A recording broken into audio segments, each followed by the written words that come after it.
Werden wir berühmt? Wir werden berühmt. Wir werden reich. Wir werden reich. Ja, scheiß auf berühmt. Wir werden reich. Ja, wo hörst du eigentlich am liebsten deinen Podcast? Spotify. Also hauen wir das auch auf Spotify raus. Worum geht es?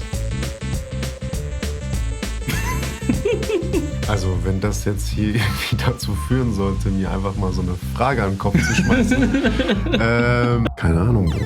Ja. Weiß nicht, worüber reden wir? Wollen wir mit dem Ding Geld verdienen oder willst du damit eher kein Geld verdienen? Ja, wenn ihr wollt, gell? Dann machen wir das.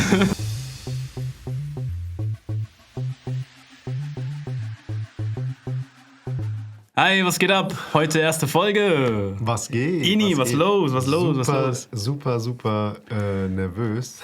Du bist nervös? Ja klar, erste Folge. Du bist nervös? Ja. Man mag es kaum glauben, aber es ist so, ja. Ja, ungewohnt, super ungewohnt, Kameras. Ungewohnt, gell? Ja, finde ich auch. Licht auf einen drauf und mega im Spotlight, ja. Ja, voll. Fangen wir mal so an. Ja. Podcast. Hast du Erfahrung? Nope. No. Ich habe ja einen Podcast. Wie heißt denn unser Podcast überhaupt? Unser Podcast? Wir reden die Welt. Wir reden die Welt. Das war doch deine Idee. Richtig. Wie kommen wir auf Wir reden die Welt? Nee, wir saßen noch da bei mir zu Hause und wir haben so drüber geredet und ich habe so irgendwelche Wörter in den Raum geworfen. Ich habe gesagt, wir gegen die Welt und du so, wir reden die Welt. Ich dachte, ja, ist gut. Ist gut. Aber das weißt du, oft ist der erste Impuls ja immer der beste. Absolut. Ja, ich fand das so catchy. Ja. Irgendwie. Wir reden die Welt. Wir reden die Welt, aber wenn wir über die Welt reden wir über die Welt oder worum geht's? Es geht im heutigen Podcast besprechen wir, wie kommen wir eigentlich dazu, diesen Podcast zu starten. Ja, aber generell, worum geht es? So grundsätzlich der Podcast. Also wenn das jetzt hier irgendwie dazu führen sollte, mir einfach mal so eine Frage an den Kopf zu schmeißen, dann ist das, glaube ich, so ein bisschen daneben gegangen, weil ich... keine Ahnung, du. Ja. Ich weiß nicht, worüber reden wir? Ich weiß auch nicht. Wir waren ja immer so, wir reden ja über Tagesgeschehen, über Aktuelles, über Nicht-Aktuelles, über uns, deine Stories, meine Stories. Du bist ja auch so ein Storyteller. Du hast ja viele Stories auf Lager auch teilweise. Ja, jeder hat eigentlich Stories auf Lager. Ist nur die Frage, wie man sie präsentiert, vermittelt, genau. Ja, also wie kommen wir dazu, einen Podcast zu machen? Für mich, ich wollte schon immer mal einen Podcast starten. Also schon immer mal, ist jetzt übertrieben, aber jetzt durch diesen Corona-Lockdown bin ich überhaupt erst auf Podcast gekommen, weil mir welche empfohlen worden sind, die ich mir dann angehört habe. Fand ich total unterhaltsam, lustig, ein super Zeitvertreib. Vor allem, weil man auch viele einfach nebenbei tatsächlich seiner eigentlichen Tätigkeit nachgehen kann und nebenbei was hören kann. Fand ich super, das Konzept. Und hatte das dann geplant mit einem Kollegen von mir, wo wir drüber gesprochen haben, hey, wie würde es denn, was denkst du darüber, einfach mal einen Podcast zu starten? Und da haben wir drüber gesprochen.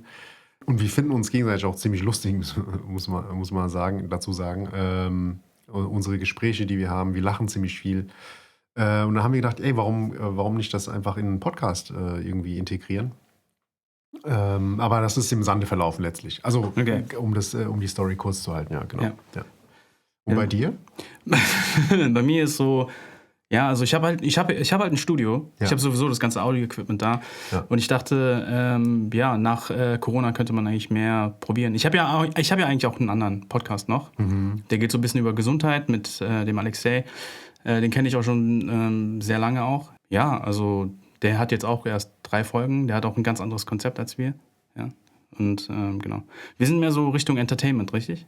Richtig. Ja, also das ist doch schon mal ganz anderes Thema. Von daher ist es alles im grünen Bereich. Ja. Und ich habe jetzt aber mal ein paar technische Fragen dazu, ja? Weil ich habe ja auch recherchiert. Okay. Podcast an sich allein, das kannst du ja auf verschiedenen Plattformen auch verbreiten. Mhm. Ja, es gibt da Amazon, es gibt da Google, es gibt da Spotify, es gibt da YouTube. Also wir machen ja mit Video, das heißt, es kommt auf YouTube. Mhm. Ja? Mhm. Ja, wo hörst du eigentlich am liebsten deinen Podcast? Spotify. Also hauen wir das auch auf Spotify raus. Ey, es gibt eine Möglichkeit, auch Videopodcast über Spotify rauszuhauen. Das heißt, das Video läuft halt dann auch auf Spotify. Ja. Das kriege ich auch hin. Das einzige Problem an der ganzen Geschichte ist, Spotify und die ganzen anderen Plattformen ist ein bisschen anders als bei Musik, weil bei Musik kriegst du ja pro Stream ein bisschen Geld. Ja? Und unser Stream, also Podcast in dem Sinne, die geben halt gar kein Kohle raus. Die Frage ist halt, wollen wir mit dem Ding Geld verdienen oder willst du damit eher kein Geld verdienen? Ist das nur so Spaß an der Freude? Im Optimalfall das Hobby zum Beruf machen. Ja. Das finde ich auch. Das finde ich gut. Das finde ich guten Ansatz.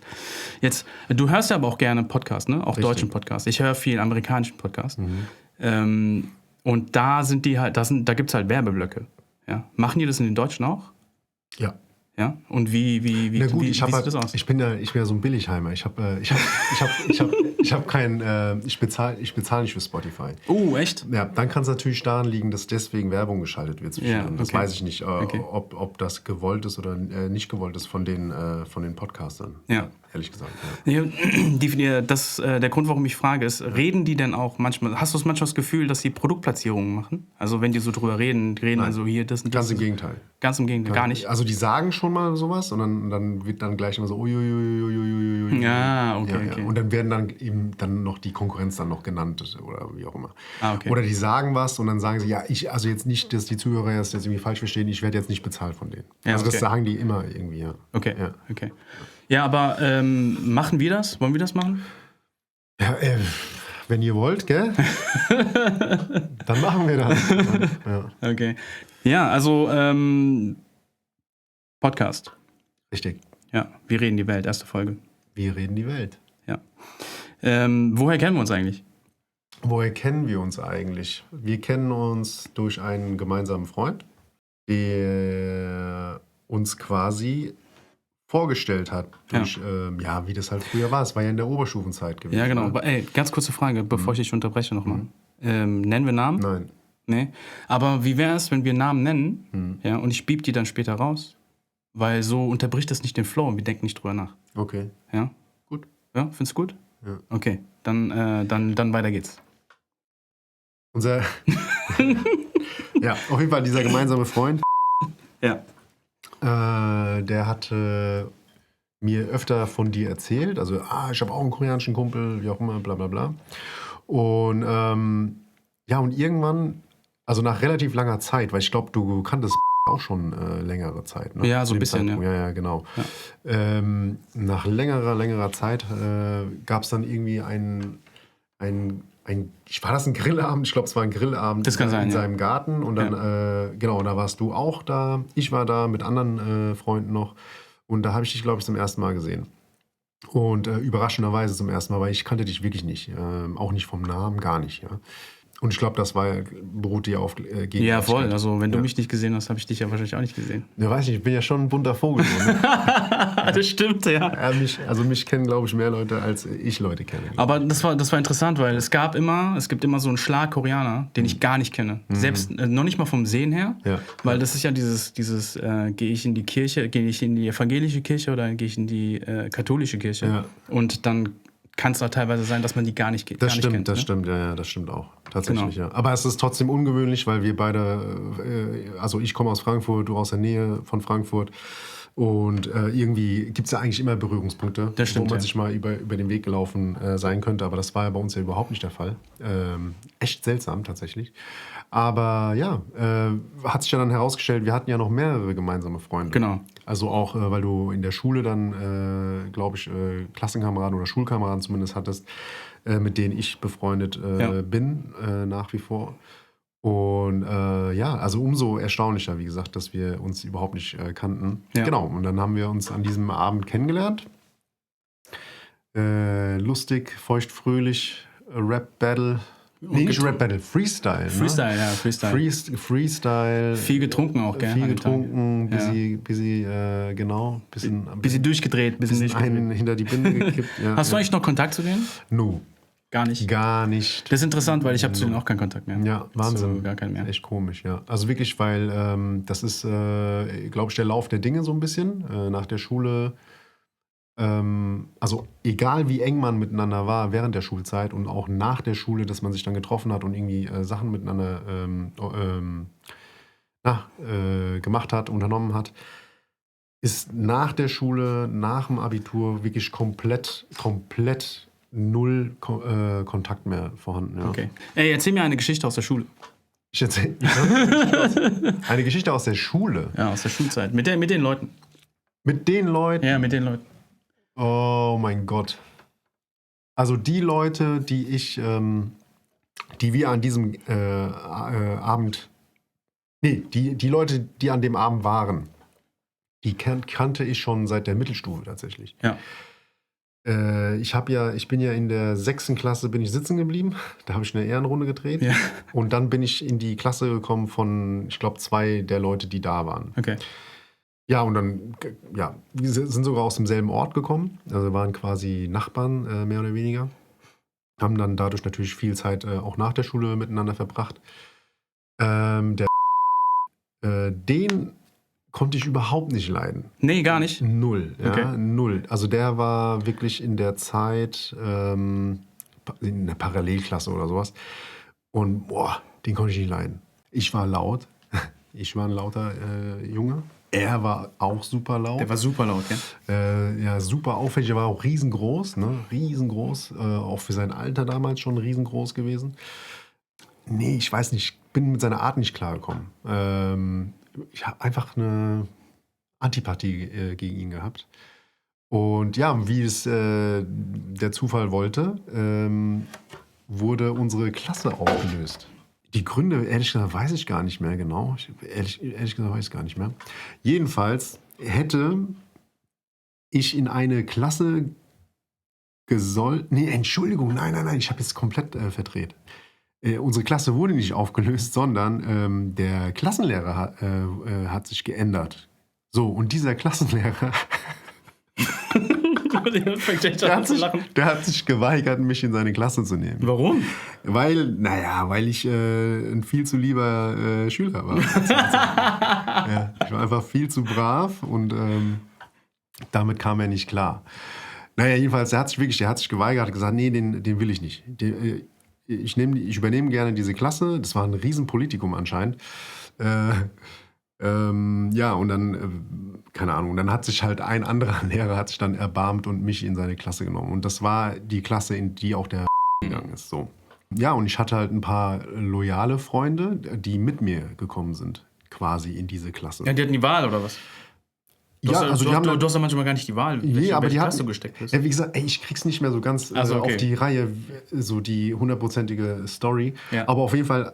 Also der Grund, warum ich nicht in diese Hauptklasse gegangen bin, wo ich früher war, weil der dann neue Klassenlehrer gesagt hat, nein, den will ich nicht. Dann bin ich in eine andere Klasse reingekommen und mir sind, glaube ich, 3, 4 Leute noch gefolgt. Unter anderem mein damals bester Freund. Und dann war ich eben in der Klasse vom und dadurch haben wir uns dann überhaupt erst besser kennengelernt. Also ich habe ihn wirklich konnte ihn nicht leiden halt, ne? Ja. Und dann habe ich ihn besser kennengelernt, dann fand ich ihn eigentlich mega lustig so, ne? Ist ja auch ein lustiger eigentlich. Genau, und dann haben wir uns auch besser kennengelernt, dann waren wir auch nach der Schule öfter unterwegs und haben Sachen gemacht. Und dann war das halt tatsächlich lustig gewesen so, ja. Aber das war so die Historie, wie ich kennengelernt habe, lustigerweise, ja. Aber ich kenne das auch, wenn so Vertretungslehrer manchmal gekommen sind, ja, bei uns, also bei mir war das nicht so, dass der Klassenlehrer gewechselt ist oder sowas, ja. Aber wenn der Vertretungslehrer reingekommen ist und dann auf die Namensliste geguckt hat geguckt, so, wer ist denn der Jong, ja, weil, wer ist denn der Jong, dann habe ich mich gemeldet und so, ja, du, dich wollte ich schon die ganze Zeit kennenlernen. So, hä? Weil das ganze Klassenlehrer hat immer von mir. Also ich war so ein lieber Kerl, sag ich. Du warst auch so lieb. Ja, natürlich. Ja, mega. Ja. Aber das war, bei mir war das so, ich habe ziemlich strenge Eltern, ja. Und die ganze Mittelstufe oder Grundschule, Unterstufe, Mittelstufe musste ich halt unglaublich krass lernen. Das war so richtig alte koreanische Schule.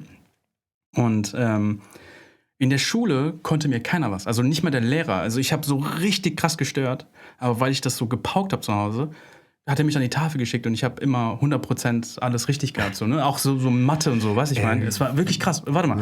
Und dann, Ich war immer so gut, dass der Lehrer nichts konnte. Der hat mir immer eine 2 gegeben, weil eine 1 konnte er mir nicht geben, weil dafür habe ich zu sehr gestört, aber dann habe ich eine 2 gekriegt. Ne? Und dann bin ich aus Wiesbaden nach Frankfurt gezogen. Ich bin mit 16 Jahren. Du bist Wiesbaden Ja, ich bin Wiesbaden ursprünglich. Und dann bin ich mit 16 aus Wiesbaden nach Eschborn gezogen und bin dann auf die Albert-Einstein-Schule gekommen. Und die ist halt vom Niveau her richtig top, ja. Und auf der Schule, die ich vorher war, die war unterste Schublade eigentlich, weißt du? Ja. Und dann bin ich da hingegangen, habe dasselbe Muster. Ja. Ich habe gestört, weißt du, ich musste ja zu Hause mal lernen. Ey, in Französisch direkt eine 6 geschrieben. 6 Mal hintereinander eine 6 geschrieben. Ja. Und das Mathe ist aber auch. Ein Rekord, oder? Ja, Mathe auch. Nur 5 geschrieben. Und Deutsch, ey, das war richtig brutal. Okay. Ja. Und welche Schule war das in Wiesbaden, nur um zu wissen, welche Schule in Wiesbaden? Auf dem Moosbacher Berg war ich. Auf dem Moosbacher Berg. Und die ist vom Niveau mega scheiße, ja. Okay. Ja, genau. Gruß an die Lehrer. Sehr gut, ja. Ja, aber wusstest du nicht, dass ich aus Wiesbaden bin? Nee, tatsächlich, das ist mir vollkommen vielleicht aber auch deswegen, dass wir uns nicht kannten vorher.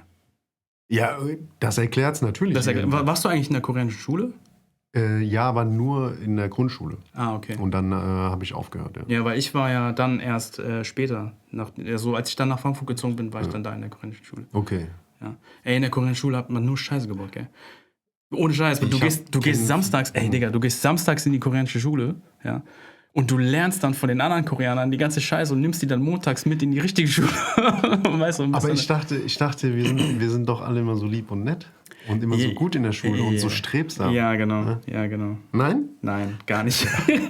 Also ich war es nicht zumindest. Ich hatte ja das Stigma meines Bruders. Ich habe einen älteren Bruder. Ja. Und wir sind grundverschieden so. Ne? Und er war auch immer sehr ruhig und war sehr gut in der Schule, hat viel gelesen. Ja, wobei, ich habe auch viel gelesen, aber mich hat es immer rausgezogen. Ich wollte immer raus. Ich wollte draußen spielen, draußen mit Jungs abhängen, wie auch immer. Und das hatte mein Bruder eher nicht so. Ja.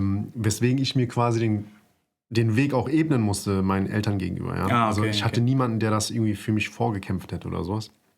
Beziehungsweise bei meinem Bruder, den haben sie auch einfach alles erlaubt, weil er auch einfach gut in der Schule war. So, ne? Ja. Wenn er dann gesagt hat, ey, ich gehe raus oder was auch immer, dann, jo, mach. Viel Spaß. Und bei mir war das immer so, ja, nee, und du musst lernen und du musst, was du ja vorhin auch angesprochen hast mit strenge Eltern, lernen, pauken und machen und tun. Mein Bruder hat das von sich aus gemacht und ich musste halt immer zum Schreibtisch gepeitscht werden. So. Ja. Also das ist so, also da war ich schon so das schwarze Schaf, sag ich mal.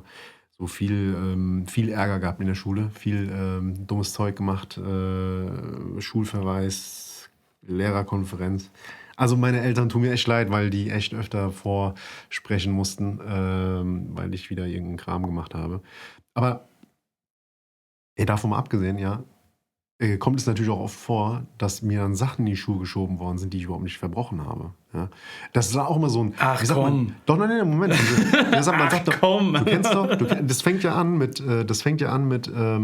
dass du ermahnt wirst. Ja, ja, das also so die ganze Klasse ist laut, aber der Einzige, der ermahnt wird, bin dann ich zum Beispiel. So, ne? Ja, das kenne ich aber auch. Ja, und das ist doch diese pädagogische Unart, sage ich mal, eines Lehrers. Die picken sich dann den Stärksten quasi und weil sie der Meinung sind, wenn sie den Stärksten oder die Stärkste ermahnen, dass dann der Rest auch ruhig wird. Aber was löst das aus, indem der ständig Wut ermahnt natürlich. Wird? Ja, genau. Wut, Frustration und auch, wenn ich die ganze Zeit ermahnt werde, ja, dann halt umso mehr. So, also es ist total die dumme Logik so eigentlich. Aber bei mir sind wirklich hanebüchene Sachen sind mir vorgeworfen worden. Also da wurde Graffiti an die Turnhalle gesprüht. Und das warst du dann? Und das soll dann ich gewesen sein. Und das war wirklich dann so, dass die Rektorin geklopft hat während des Unterrichts und dann gesagt hat, Inni, und ich wusste überhaupt nicht, um was es geht und ich bin dann raus und dann nimmt die mich so quasi hier am Arm. Das durfte man damals noch, ja. Wahrscheinlich heute ist jetzt ja, da wird man gecancelt, ja. Am Unterarm genommen und Richtung Turnhalle und auf das Graffiti gezeigt. Und wurde dann gefragt, so, warum ich das gemacht hätte. Und ich war das nicht, ja. Und als Kind, also ich war ja wirklich ein Kind damals, 14 Jahre alt oder 15, diese Verzweiflung, ne, wo man sagt so, ey, ich war das gar nicht, aber einem einfach nicht geglaubt wird, ne. Und mir wurde sogar gedroht, dass die dann die Kripo anrufen würde mit irgendwie hier mit. Was? Ja, Wegen wirklich, Graffiti? Ja, wirklich mit so Handschriftvergleich und so ein Kram. Und du weißt es ja als jugendlicher Kind nicht besser. Heute würdest du drüber lachen und sagen, ja, mach doch, ja. Aber da war das so, ich war das aber nicht. Wie alt warst du da? Welche Klasse? Ich glaube so 14, 15. Wie alt ist man da? Ja, okay. 7., 8. Klasse oder was. Und hast du dann zugegeben, dass du es warst? Ja, aber da waren mehrere Sachen. Auch so zum Beispiel, da wurde dann mit Trockenbauwand, wurde dann so in der Pausenhalle so ein Kabuff gebaut für den Hausmeister zum Beispiel. Und irgendwer ist da halt mit voller Wucht dagegen getreten, hatte halt ein Loch hinterlassen in dieser Trockenbauwand. Und das war anscheinend dann auch ich gewesen und so, ne? Also lauter so Sachen. Ja, genau. Nee, wirklich. Das war wirklich so, ne? Also ich hatte wirklich einiges so auf dem Kerbholz, ja. Aber ich habe auch viele Sachen einfach gar nicht gemacht, so, ne?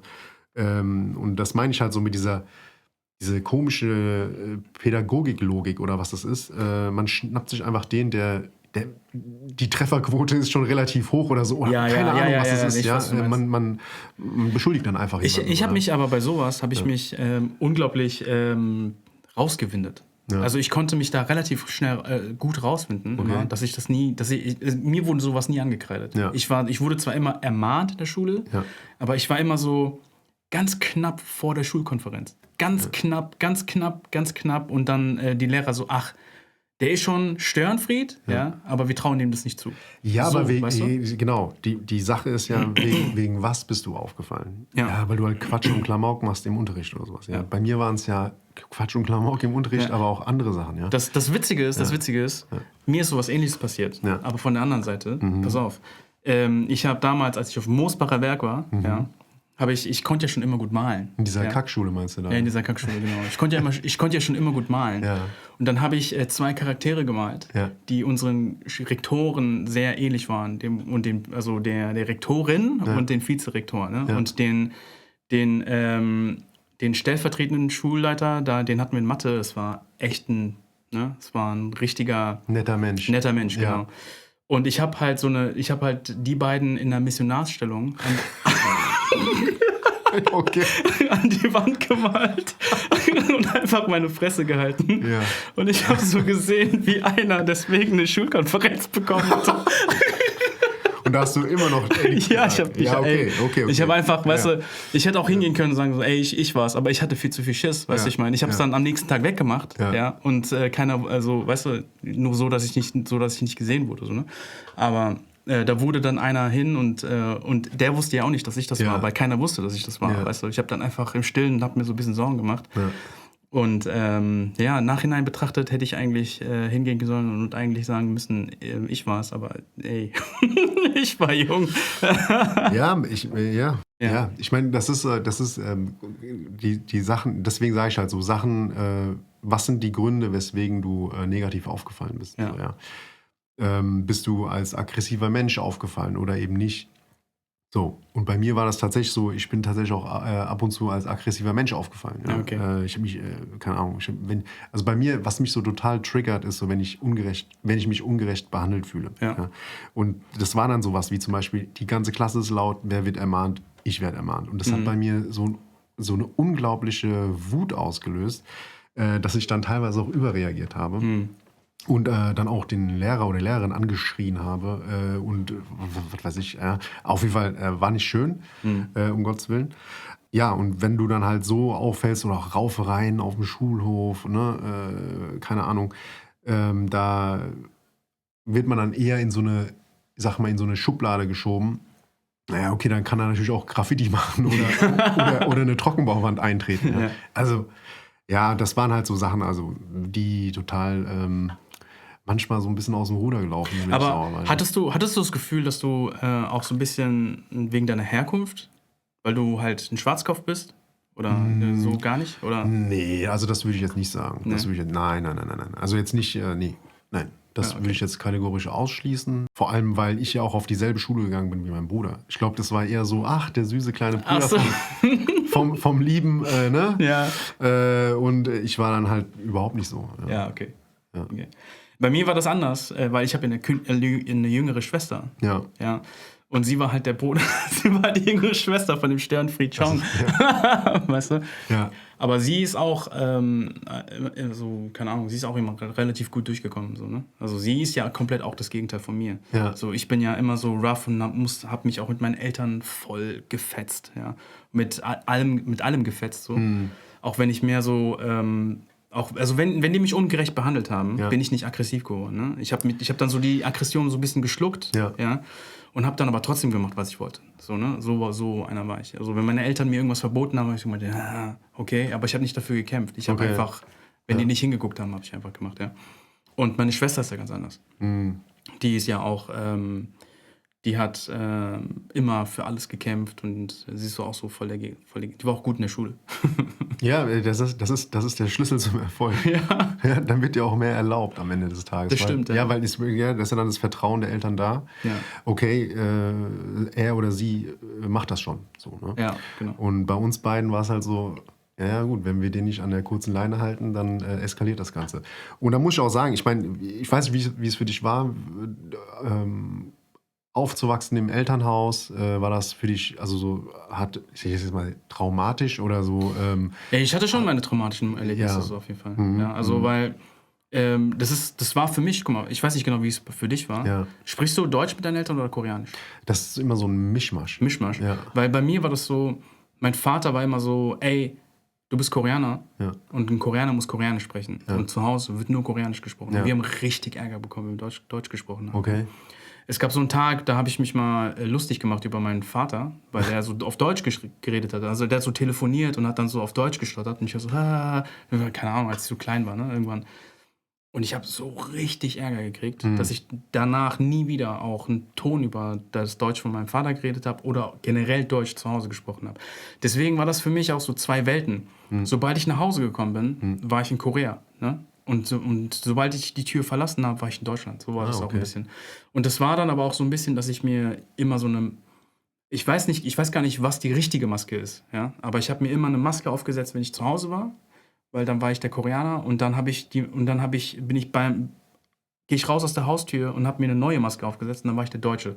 Und ich weiß nicht, ob es bei dir auch so ist, aber wenn ich Koreanisch spreche, habe ich manchmal das Gefühl, oder mir wurde es mal gesagt, dass ich so, auch Persönlichkeiten so ein bisschen sind so anders. Ja. So, ich bin so ein bisschen unterwürfiger, ein bisschen netter, höflicher und so, ne? Während ich beim Deutschen viel selbstbewusster auftrete. So. Aber das ist auch menschlich. Das kann sein, ja. Das ist auch menschlich. Also, weil als ich in Korea war, nochmal so eine Side-Story, und ich in der Schule war, um Koreanisch zu lernen. Ja. Also so wie so Summer School, ne? Ja. Und da waren dann Koreaner aus der ganzen Welt dort. Ja. Und das war auch total lustig. Also da waren dann zum Beispiel Koreaner aus Russland, ne? Und wenn die Russisch gesprochen haben, war das so mit tiefer Stimme und so ein bisschen hier bin ich. Ja. Und, aber vielleicht klingt es wahrscheinlich. Vielleicht klingt es auch nur so, ich weiß es nicht, ja. Aber wenn sie dann Koreanisch angefangen haben zu sprechen, dann war das so total, also auch von der Tonlage her, der Stimme, komplett anders, ja. Vielleicht ist es auch, also spielt das auch eine Rolle. Ne? Ja, also meine Eltern haben mir ja auch so den koreanischen Respekt auch so beigebracht, so den Respekt den Älteren gegenüber und so weiter und so. Ne? Und immer wenn ich Koreanisch gesprochen habe, habe ich ja eigentlich auch nur mit Erwachsenen gesprochen zu der Zeit. So, ne? Und dann warst du automatisch so, nee, und so, weißt du? Und so Höflichkeitsformen. Also und so das hatten wir nicht. Also ich bin auch ziemlich streng erzogen worden tatsächlich, aber wir hatten kein Verbot, Deutsch zu sprechen. Sogar ganz im Gegenteil, meine Eltern haben uns erzählt, wir haben ja grundsätzlich nur Koreanisch gesprochen zu Hause, bevor wir in den Kindergarten gekommen sind. So, wir kannten ja keine andere Sprache. Dann sind wir aber in den Kindergarten gegangen und haben dann zwangsläufig angefangen, Deutsch zu sprechen. Und meine Eltern haben sich gefreut, dass wir Deutsch sprechen. Okay. Und haben das ganz im Gegenteil halt nicht unterbunden, sondern eher gefördert. Ja.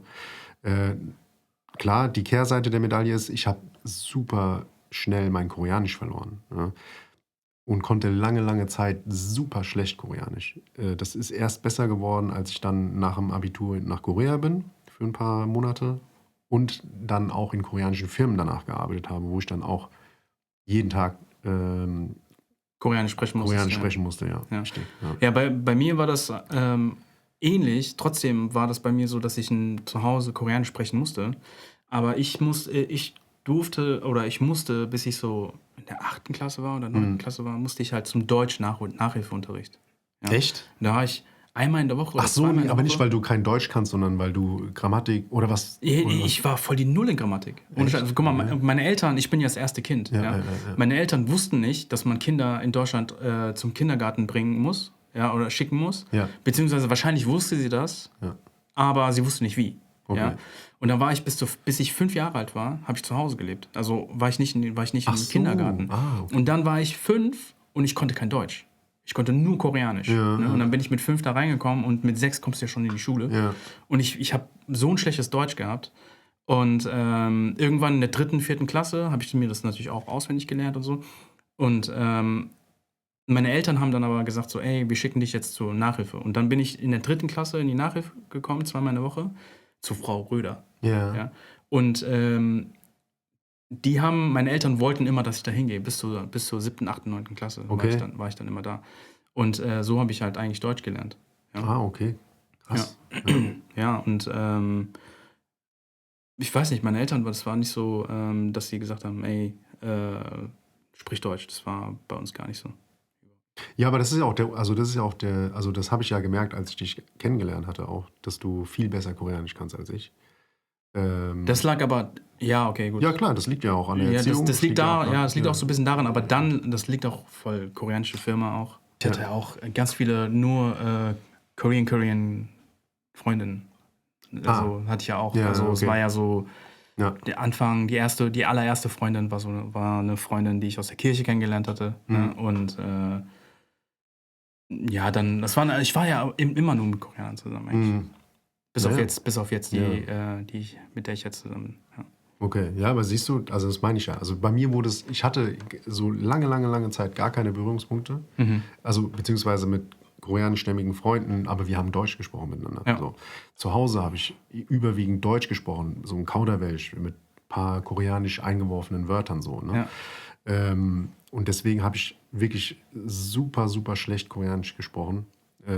Lange Zeit. Ich würde jetzt sagen, ich spreche jetzt, wo ich jetzt wieder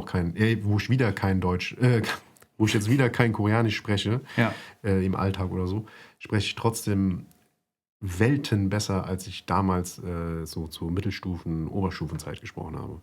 Definitiv. Ja, ich war auch so, ey, kennst du das? Wenn du dich mit deinen Freunden die ganze Zeit nur auf Deutsch unterhältst, ja? Und dann bist du mit denen in Korea und du fragst dich, spricht er eigentlich Koreanisch? Das war bei dir so. Ich dachte so, den Imbau, mit dem habe ich eigentlich bis jetzt nur Deutsch geredet. Spricht er eigentlich Koreanisch? Ich weiß es gar nicht. Aber das war doch immer so dieser Running Gag. Wir haben ja auch einen gemeinsamen Kumpel, der auch sehr gut Koreanisch spricht. Ja. Und der hat ja immer gesagt, ich würde total schlecht sprechen. Ja. Und der hat dann immer gesagt, ich soll bestellen. Und damit er sich kaputt lachen kann. Ne? Und ich hatte das Gefühl, ich bin gar nicht so schlecht. Ja? Er hat mich immer ich habe immer das Gefühl, er hat mich immer schlechter gemacht, als ich eigentlich bin. Ja. Nur um sich über mich lustig machen zu können. Ne? Und ich weiß noch, wir waren dann, glaube ich, einmal auch zu zweit nur, glaube ich, in Korea. Glaube ich. Zu zweit, 1 oder 2 Mal war das, glaube ich. Kann sein, so. Ja. Und da habe ich aber gemerkt, dass du eigentlich gar nicht so schlecht Koreanisch sprichst. Ja. Arschloch, gell? Ja. Ich piep das mal raus, ja. Aber der weiß ganz genau, wer es ist. Ich habe ihn ja auch namentlich genannt. Nee, ich piep das raus. Aber trotzdem weiß er. Ja. Also, bei uns war das so, ey, ganz ehrlich, ich muss eigentlich Props geben an meinen Onkel, also an meinen Knapper. Weil meine Eltern haben mich und meine Schwester, seit ich 15 bin, einmal im Jahr nach Korea geschickt. Okay. Im Sommer für 4 Wochen. Ja. Für 4 Wochen? Ja, die haben dann irgendwann gesagt, meine Mutter hat irgendwann gesagt, ich habe das irgendwann mal im Nachhinein erfahren. Ne? Die hat so gemeint, als ich so 14, 15 geworden bin, hat die so mit mir auf Koreanisch sich unterhalten wollen. Und sie hat so gemerkt, dass ich es fast gar nicht mehr kann. Ja, also, dass ich so voll diese Kyopo-Aussprache habe und so. Ja. Und da hat die gemeint, die hat sich ein bisschen Sorgen gemacht, weil sie wollte unbedingt, dass ich mein Koreanisch behalte. Und dann haben die mich und meine Schwester jedes Jahr nach Korea geschickt, seit ich 15 bin. Wow. Und das ist auch eins der Gründe, warum ich mein Koreanisch nicht so schnell verloren habe. Weil einmal im Jahr habe ich halt auf jeden Fall diese 4 Wochen Intensivkurse gehabt, wo ich es sprechen musste. Ja. Und Cool. Deswegen kenne ich auch, kenne ich auch ganz viel so 90s-Music, koreanische 90er und die koreanischen Trends, wie die Aber fandest du es blöd, dann diese 4 Wochen in Korea zu sein, oder fandest du es cool? Es gab eine Zeit, wo ich es nicht so cool fand. Ja. Was hast du denn gemacht dann Deutsch? Ich meine, die mussten wahrscheinlich alle arbeiten, oder hatten deine Cousins und so hatten dann auch Ferien? Oder Ja, die hatten ja auch Ferien. Ah, okay. Aber du kennst ja, Ferien in Korea sind keine Ferien. Das ist eigentlich lernen. Ja, die gehen dann irgendwo hin, ich kam dann da so an. Ich erinnere mich noch, unser jüngerer Onkel, der Taranappa, der ist Mathelehrer. Ja? Und für den ist es gänzlich unerklärlich, wie in Deutschland die Schüler Ferien haben können und einfach chillen. Ja, keine Hausaufgaben haben. Ja? Unproduktiv sein, ja. Und der hatte lange Zeit von mir und von meiner Schwester ein schlechtes Bild. Ja. Der hat so gedacht, ach, aus denen wird eh nichts. Weißt du, guck mal, wie die chillen. So wie die chillen, wird da eh nichts von. Weiß ich mein. Aber das ist ja das Geile an dem deutschen System. Die fördern ja so ein bisschen das eigene Denken, so ein bisschen, weißt du, was in Korea ja überhaupt nicht gefördert wird. Und als ich dann erwachsen geworden bin und in Korea mich dann mit dem unterhalten habe, hat er so gemerkt, Alter, der hat ja ganz andere Gedanken als die Koreaner. So, ne? Und das fand er dann irgendwie cool und so. Und dann wollte er plötzlich wieder rumhängen mit mir. Aber dann war ich ja nicht mehr interessiert, bin ja nur noch Party machen gegangen. So ja. Ich habe nämlich auch so das Gefühl, tatsächlich so die Jugendlichen oder die dann jungen Erwachsenen in Deutschland sind viel selbstständiger. Ja? Also weil in Korea ist so, du bist ja nur auf die Schule fokussiert quasi, bis du ins Berufsleben einsteigst. Und die Mutter macht halt eigentlich alles für dich. Ja? Die kocht für dich, die räumt auf für dich, die macht alles für dich. Hauptsache, du kannst dich zu 100% auf die Schule konzentrieren. Genau. Und quasi sind die dann hilflos. Wenn sie dann einfach ausgesetzt werden würden, dann wüssten die überhaupt nicht, wie man einen Herd anmacht. Jetzt mal total überspitzt gemacht. Nee, aber das ist echt so. Ja. Also die haben gar keine Ahnung. So, ne? Ja, aber wie war es denn sonst so, aufwachsen für dich jetzt als Koreaner? In Deutschland grundsätzlich, ich habe bis zu meiner Pubertät keine allzu negativen Erfahrungen gemacht. Und mit dem Älterwerden wurde es dann anstrengender. Es wurde anstrengender. Ja, weil, wie das so ist, ich glaube, so als Asiate in der westlichen Welt aufzuwachsen, in der damaligen Zeit war schon nicht einfach. Einfach weil wir waren nicht auf dem Schirm so der Menschen, sag ich mal, also die uns nicht kannten. Ja. Man wurde ja jetzt nicht so beachtet, sag ich mal. Ja. Das hat auch damit zu tun, damals Mädchen kennenzulernen oder sowas. Ja, wir waren so ein bisschen so unterm Radar halt einfach so nicht so, wie sagt man, nicht so trendy, ja, nicht so wie heute, gell? Ja. Nicht so wie heute zum Beispiel, ja. Also es war schon, war nicht leicht im Sinne von, dass ich viel Ärger auch angezogen habe von Leuten, die sich dann auf meine Kosten dann lustig gemacht haben zum Beispiel oder die halt meinten, mich mobben zu können oder rumschubsen zu können oder was. Und diese Erfahrung habe ich tatsächlich viel gemacht. Auch seltsam, dass ich sie sehr viel gemacht habe und mein Bruder zum Beispiel so gut wie gar nicht. Ja, okay. Ja, also das ist wahrscheinlich auch wieder so typenabhängig, weil habe ich ja eingangs gesagt, ich war ein bisschen lauter und auffälliger wahrscheinlich.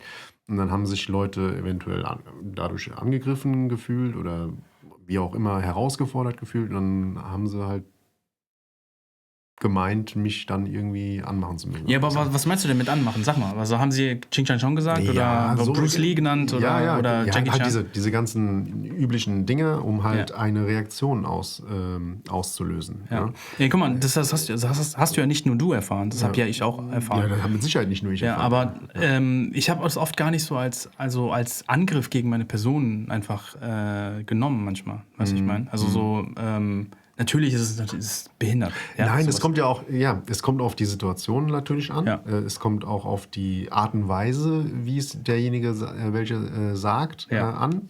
Und es kommt aber auch darauf an, wer das sagt. Ja. Weil, ich meine, wenn jetzt irgendein Wildfremder mit Ching Chang Chong um die Ecke kommt, dann fange ich jetzt nicht an zu überlegen, wie er das hätte meinen können oder sowas. Ja, dann ist es einfach nur dumm. Ja. Und dann rege ich mich drüber auf. Aber ja, ich gebe dir recht, es gibt auch Situationen, ne, dann weiß man, ja, okay, dann lächelt man drüber und gut ist. Ja. Aber diese Erfahrung habe ich natürlich auch gemacht, so, dann sagt man was zurück. Ja, also was weiß ich, der sagt Xing Shang Chong, weil ich asiatischstämmig bin. Und dann sage ich was zurück, was auf seine Ethnie passen könnte und dann ist er beleidigt. Ja. Ja, das geht gar nicht. Ja, und das ist dann so. Das geht gar nicht. Ja, und dann ist so, okay. Weil das würde ja bedeuten, wenn du was zurücksagst über seine Ethnie und er ist beleidigt, dann müsste es ja bedeuten, dass er, wenn er das zu dir sagt, es halt auch ernst meint. Nein, genau. Aber das meine ich halt auch damit, wurden Sachen zu mir gesagt, um eine Reaktion bei mir auszulösen. Ja. Und das meine ich halt, die haben dann drauf gewartet, dass ich irgendwas sage, damit sie wieder reagieren können auf eine bestimmte Art und Weise. Okay. Und es hat halt oft zu oft hässlich geendet. Ja, sagst du, nennst beim Namen. Schlägerei wahrscheinlich. Ja, klar, Schlägereien, definitiv. Ja. Und es ist tatsächlich super oft passiert in meiner jungen, wilden Zeit. Also Leute, wenn ihr ein paar geile Storys hören wollt, schreibt in die Kommentare. Ja. Es gibt so ein paar coole auf jeden Fall. Ja, also cool weiß ich nicht, weil es gibt auf jeden Fall ein paar witzige. Ja, letztlich ist es nicht cool. Ja, muss man ja auch mal betonen. Zum Glück habe ich noch alle Finger und 2 Augen.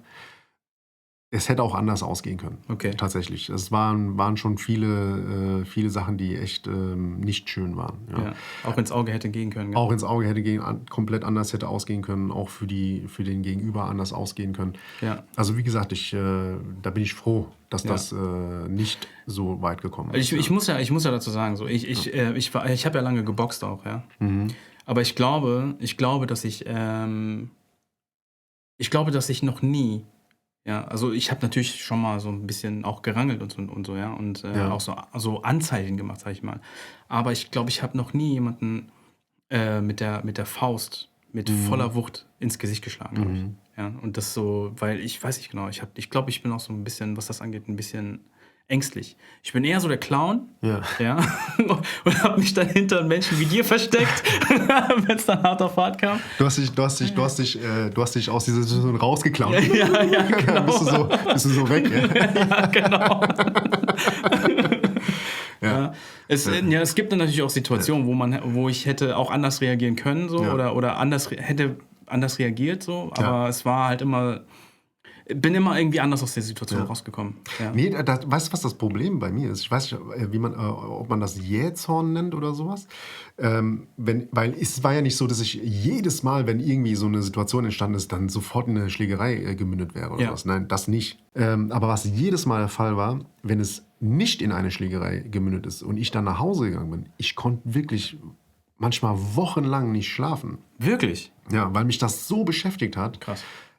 So nach dem Motto so, und ich habe dem nicht gezeigt, so, dass der falsch lag. Und dass er sein Verhalten total daneben war und so. Das ist dein Gerechtigkeitssinn, ne? So ist das Gerechtigkeitssinn? Ist das Jähzorn? Was ist das? Also das hat mich wirklich innerlich aufgefressen. Ne? Okay. Also dass ich wirklich schlecht schlafen konnte über einen langen Zeitraum. Okay, krass. Und immer wieder über diese Situation nachgedacht habe und es immer wieder kam. Ja? Also nicht jetzt, dass wenn irgendwelche Psychologen jetzt zuhören, so, oh shit, okay, der Typ ist eine Zeitbombe. Ich rufe den mal an, vielleicht kann ich ihn auf meine Bank setzen. Ja.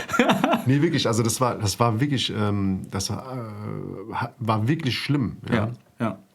Und umgekehrt, wenn es dann zu einer physischen Auseinandersetzung gekommen ist, und sei es, also egal wie es ausgegangen ist, ich habe geschlafen wie ein Baby. Ja. Krass. Ja, aber du bist ja auch manchmal in so, was heißt manchmal, also sehr oft auch in Situationen, wo du einfach nichts dafür kannst. Ja. Ja. Und das ist ja auch das Interessante eigentlich an dir auch so ein bisschen, dass du so in so Situationen kommst, wo du einfach ich bin so ein Scheiße-Magnet. Und also das will ich auch betonen, ich bin lange nicht mehr in solche Situationen gekommen. Zum Glück, das ist auch gut. Zum Glück, ja. Aber es gab eine Zeit, eine relativ lange Zeit tatsächlich, wo ich das wirklich angezogen habe. Ja. Und wo auch viele Leute meine Freunde vor allem mich angezweifelt haben, die gesagt haben, ey, komm. Ja, ich war ja auch einer davon.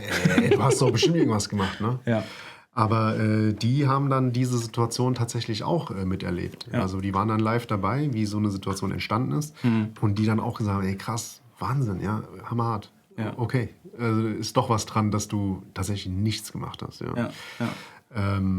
Ja, und ich weiß nicht, mein Bruder zum Beispiel ist halt jemand, der nie in solche Situationen gekommen ist.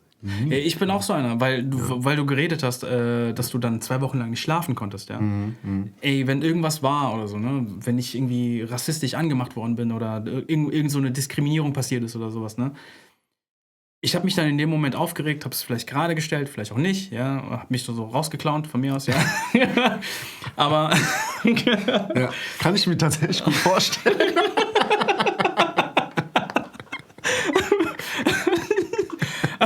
So ein Moonwalk raus.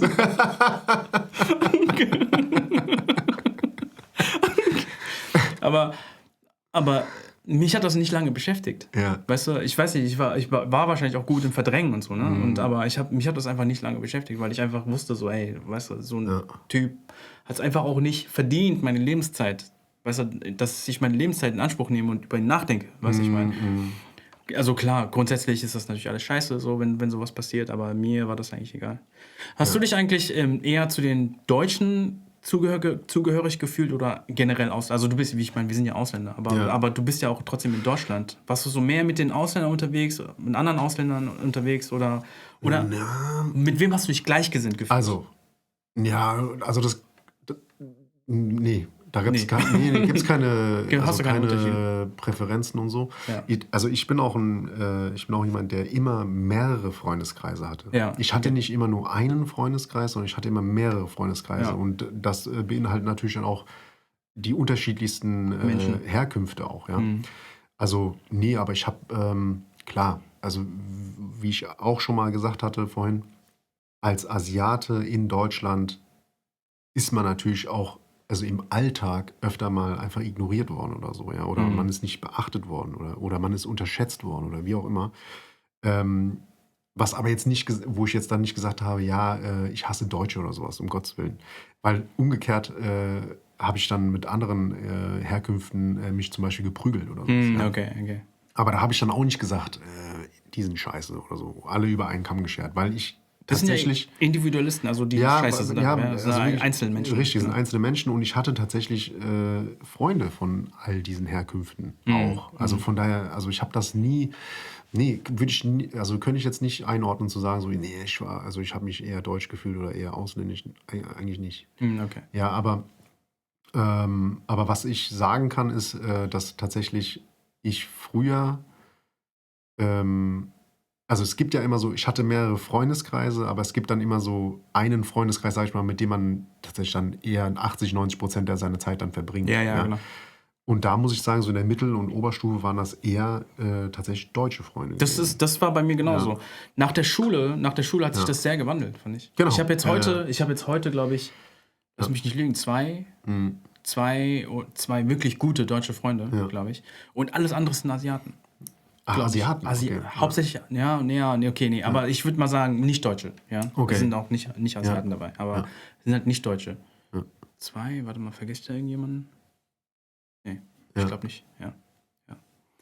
Ja, es ist halt interessant und früher hatte ich ganz viele deutsche Freunde, auch eher deutsche Freunde als in der Schulzeit auch. In der Schulzeit, ja, genau. Das ist seltsam, ja. In der Schulzeit überwiegend mit deutschen Freunden abgehangen und dann nach der Schulzeit gar nicht mehr. Aber meinst du, es liegt daran, dass du irgendwas verbindest mit den Leuten, wenn du jetzt, also für mich war das ja so, ich habe ja dann irgendwann viel mit Koreanern abgehangen, ja. Speziell meine kompletten 20er fast. Ja, und bin dann ja auch noch in eine koreanische Firma gegangen und so, ne? Und kannte ja dann auch nur Koreaner. Und dann darüber hinaus hatte ich eine koreanische Freundin, ja, und die hat mir dann auch wieder nur Koreaner vorgestellt, ja. Und ich weiß nicht genau, woran das liegt, aber ich glaube, ich habe mich zu denen so ein bisschen mehr hingezogen gefühlt als Mensch, so, weil ich so... Ja, aber das ist doch auch wieder logisch, oder? Ja, aber... Weil ihr habt ja dieselbe Herkunft, ja? Selbe Kultur, die ihr ja irgendwo teilt. Genau. Das, was du zu Hause im Elternhaus mitbekommen hast und so weiter. Also du musst auch nicht viel erklären. Vieles einfach gegeben so, ja. Es ist viel, also Gemeinsamkeiten. Gibt es sehr viele Gemeinsamkeiten. Ja, das stimmt auch wieder, ja. Also ich find's nur interessant, weil, also was heißt interessant? Ich find's einfach nur so, weil, wenn du so mein Leben dir so anguckst, so, ne, waren irgendwann sehr viele Koreaner einfach da und jetzt gerade auch gar keine eigentlich. Ja, bei mir war das ja, ich hatte meine 2, 3, 4 Freunde, also Kindheitsfreunde, wo die Eltern sich kannten aus der koreanischen Kirche und wir zusammen aufgewachsen sind. Mit denen habe ich auch heute noch sehr, sehr, also wir sind immer noch sehr, sehr eng. Wir sehen uns nicht mehr so häufig, aber wir sind immer noch sehr, sehr eng. Das waren so meine einzigen koreanischen Freunde, sag ich mal.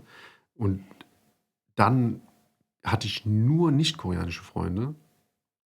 Und dann kam die WM 2002. Ja, und die WM 2002, die sparen wir uns für die zweite Folge auf. Okay. Ja. Aber hey, ganz kurz, bevor wir enden, wie nennen wir die Folge heute? Die Folge nennen wir heute... Fällt dir irgendwas ad hoc ein? Werden wir berühmt? Wir werden berühmt. Wir werden reich. Wir werden reich. Ja, scheiß auf berühmt. Wir werden reich. Okay. Apropos reich, ey, wenn du ein Sponsor bist und Lust hast, die Scheiße hier zu sponsern. Ja, mach mal Angebot, Mann. Genau. Ja, gut. Ja, cool. Okay, cool. Ja. Dann hat mich gefreut. Dann nächste Woche wieder. Wir reden die Welt. Wir reden die Welt. Bis dann. Ciao.